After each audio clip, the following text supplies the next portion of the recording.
दिल्ली में एक काफ़ी पॉश लोकेलिटी है वसंत विहार।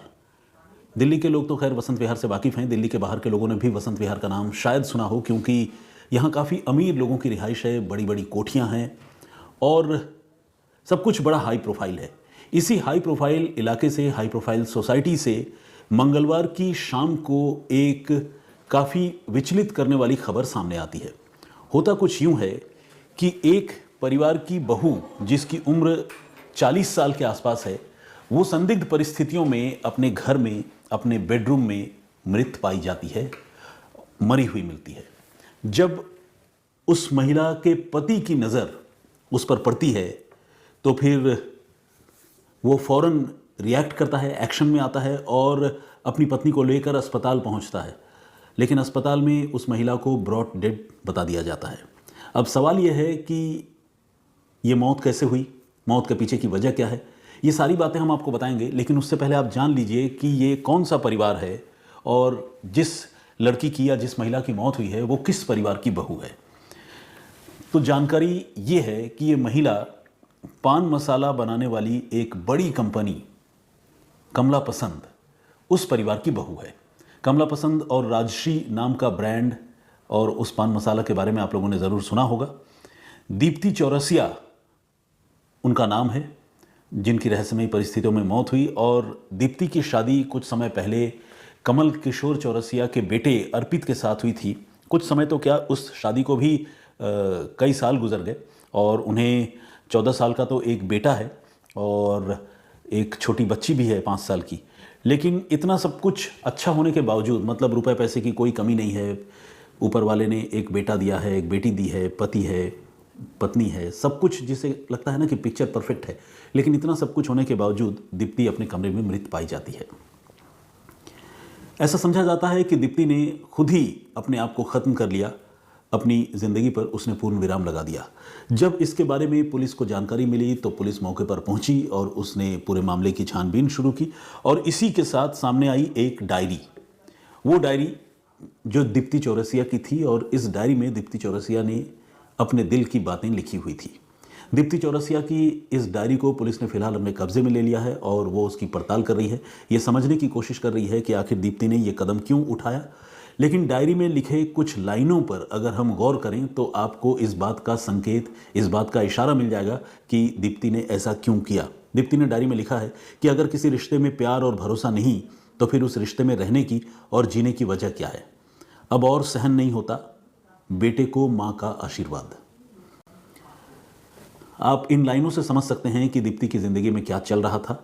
वैसे दीप्ति की अपने पति अर्पित के साथ क्या विवाद था, क्या झमेला था, इसके बारे में तो और ज़्यादा जानकारी नहीं है। लेकिन एक इन्फॉर्मेशन ये ज़रूर है कि अर्पित की एक और शादी हो चुकी है और ये जो दूसरी शादी है वो अर्पित ने दीप्ति और अपना भरा पूरा परिवार और बच्चों के होने के बावजूद एक लड़की से की है जो साउथ की फिल्मों की एक एक्ट्रेस है।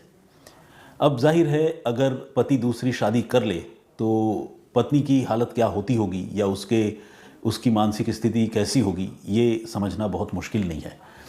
दीप्ति चौरसिया जिसकी संदिग्ध परिस्थितियों में मौत हुई वो मूल रूप से कोलकाता की रहने वाली है और अब दीप्ति की मौत के बाद उसके परिवार के लोग, खासकर दीप्ति का भाई, वो दिल्ली पहुंचे हैं क्योंकि ऑब्वियसली वो अपनी बेटी के शव को अपने साथ लेकर जाना चाहते हैं, अंतिम संस्कार कराना चाहते हैं। और दीप्ति के भाई ने रोते हुए जो इल्ज़ाम लगाए हैं वो इल्ज़ाम अपने आप में काफ़ी संगीन है। दीप्ति के भाई का ये कहना है कि दीप्ति के साथ शादी के बाद से ही जो है बदसलूकी और मारपीट का सिलसिला चल रहा था और जब उनकी बहन प्रेग्नेंट हुई, भाई ने कहा है कि जब उनकी बहन प्रेग्नेंट हुई और फिर बेटे को जन्म दिया, उस समय भी उसके साथ ज्यादती हुई, मारपीट हुई और उसे जलील किया जाता था। ये सिलसिला लंबे समय से चल रहा था और एक बार तो हालत ये हुई कि दीप्ति कई बार फ़ोन पर अपने घर वालों को अपने साथ अपने ससुराल में हो रही ज़्यादती के बारे में बता चुकी थी। और दीप्ति जो है एक बार इतना परेशान हुई कि वो कोलकाता अपने मायके चली गई थी।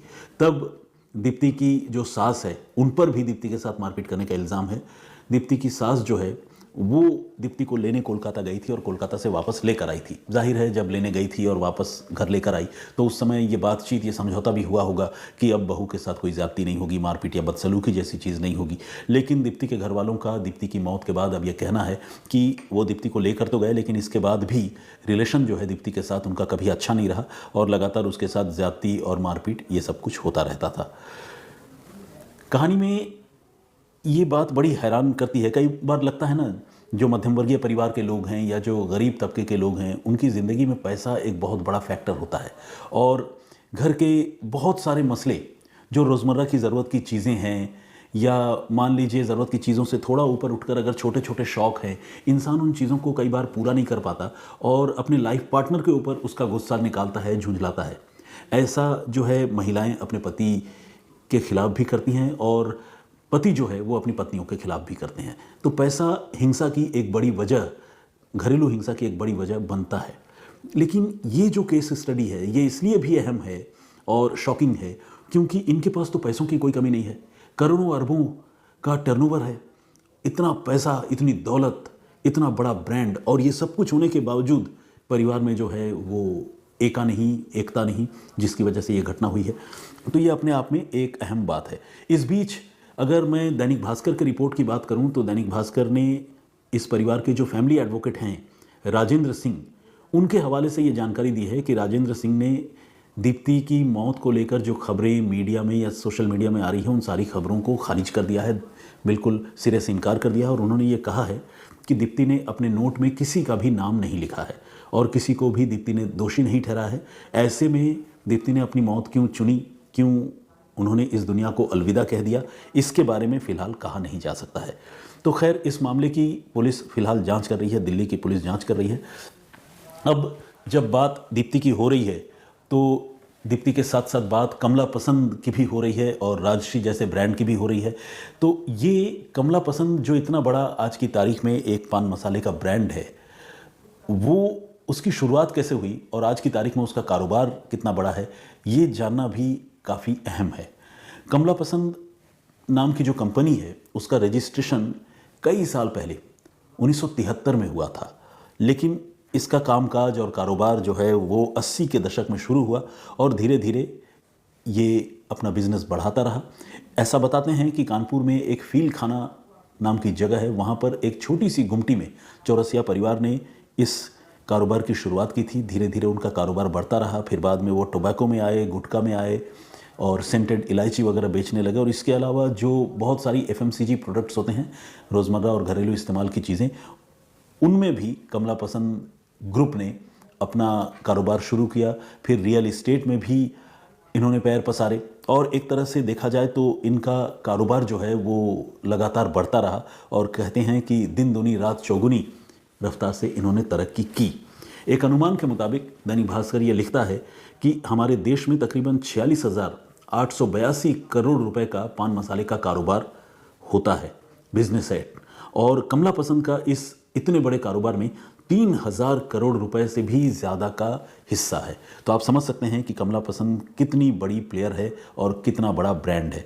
तो इतने बड़े ब्रांड, इतना धनाढ्य, इतने संपन्न परिवार में इस तरह की घटना अपने आप में बहुत दुखद है और विचलित करने वाली है। देखिए, घटना जो है वो तो गरीब के घर में हो तो भी दुखद है, लेकिन जब इतने अमीर परिवार में, जहाँ पर लगता है कि आर्थिक रूप से किसी तरह की कोई दिक्कत नहीं है, कोई परेशानी नहीं है, अगर वहाँ पर आपस में ऐसी घटना हो जाए कि कोई अपनी ज़िंदगी ख़त्म कर ले, घर की बहू खुद को ख़त्म कर ले, तो ये बात बड़ी हो जाती है।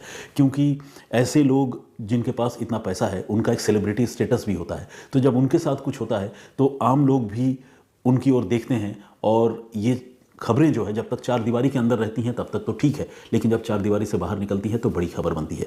इस मामले में, इस अनफॉर्चुनेट मामले में आगे क्या अपडेट होता है, दीप्ति ने जो खुद को ख़त्म कर लिया, उस मामले में पुलिस क्या और कैसा केस दर्ज करती है, ये देखने वाली बात होगी। क्या इस मामले में, जैसा कि दीप्ति की डायरी में लिखी गई बातों और लाइनों से पता चलता है, क्या इस मामले में दीप्ति के पति या उसके ससुराल वालों के खिलाफ पुलिस कार्रवाई करेगी, कोई मुकदमा उन पर दर्ज होगा, ये भी देखने वाली बात होगी। और मैं या फिर हमारी टीम के जो दूसरे लोग हैं क्राइम तक के, हम कोशिश करेंगे कि आपको इस खबर के और अपडेट्स के बारे में जैसे जैसे वो आती जाए हम आपको बताएंगे। आज के लिए इतना ही। आज थोड़ी वक्त की कमी है और मेरी कलीग मनीषा आज जो है वो आउटडोर शूट पर है, तो कुछ मतलब टीवी से रिलेटेड जिम्मेदारियां हैं, जिसकी वजह से मैं इस पेशकश को थोड़ा कट शॉर्ट करना चाहूँगा। आज इतना ही, फिर हाजिर होऊंगा किसी और कहानी, किसी और वाक़े के साथ। तब तक अपना बहुत ख्याल रखिएगा, सुरक्षित रहिएगा। और इस घटनाक्रम पर जो मैंने आज आपको बताई, इस पर आपकी राय, आपका कमेंट क्या है, प्लीज़ हमें ज़रूर बताइएगा। फिलहाल मुझे इजाज़त दीजिए, अपना बहुत ख्याल रखिए, सुरक्षित रहिए। जय हिंद, जय भारत।